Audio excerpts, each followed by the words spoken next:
এইটা গুপ্ত সংগঠন শিবিরের দেয়া স্লোগান। শিক্ষাঙ্গনে আর কোনো মব সন্ত্রাসকে আমরা প্রশ্রয় দেব না। বিএনপি সহ যারা ফ্যাসিবাদ বিরোধী আন্দোলনে ছিল সবার এই জুলাইব্যাপী কর্মসূচি রয়েছিল।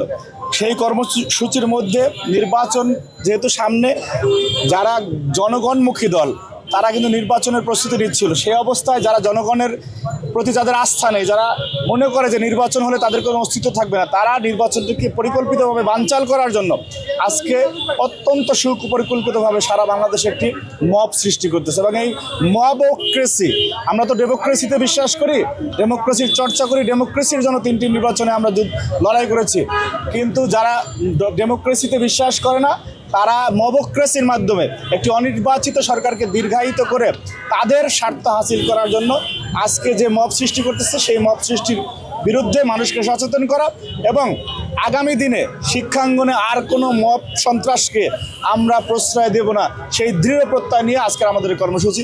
এবং আমরা বিশ্বাস করি বাংলাদেশের সচেতন মানুষ যারা জুলাইয়ে খুনে হাসিনার ফ্যাসিজমের বিরুদ্ধে রাস্তায় নেমে এসেছিল, তারা আর সামনে আর একটি কোনো মব কালচারের মবের সৃষ্টি হতে বাংলাদেশে দেবে না ইনশাআল্লাহ। যুক্তরাষ্ট্রের 1 নম্বর জিম চেইন গোল্ড জিম এখন আবারও বাংলাদেশে।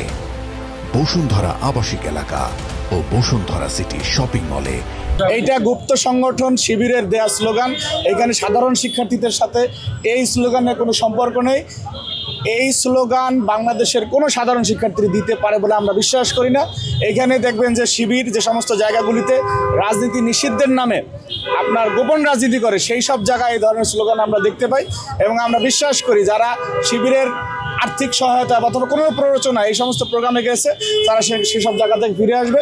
এবং আমরা দৃঢ় আশাবাদী যে বাংলাদেশের সাধারণ শিক্ষার্থীরা কোনোদিনই গুপ্ত রাজনীতিকে আশ্রয় দেবে না এবং গুপ্ত রাজনীতির ছায়াতলে তারা কখনোই যাবে না।